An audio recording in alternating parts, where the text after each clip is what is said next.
Hello, hello mga kabeshi! Look at that mga besh! Pansit bato daw ang tawag dito, sabi ng aking asawa. Tingnan niyo naman mga beshi, umuusok-usok pa. At ang veggies, ang dami-daming veggies. Hindi tinipid. Tingnan niyo naman mga besh. OMG, talaga namang mapapawaw ka sa sarap.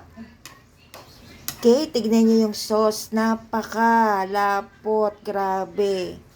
Siguradong marami na naman tayong makakain nito. Paano na ang diet?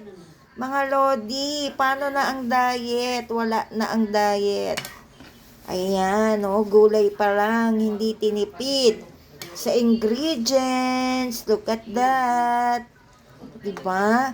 Basta pag-asawa ko ang nagluto, hindi tinitipid sa ingredients. Hindi katulad ko, tipid na tipid. Tignan nyo naman mga beshi, umusok-usok pa oh. Grabe, nag-iipon na yung laway sa bibig ko. Gusto nang kumain mga besh. O paano mga beshi, kakain muna ako ha. Ingat po ang lahat, maulan ng panahon. Bye-bye mga lodi.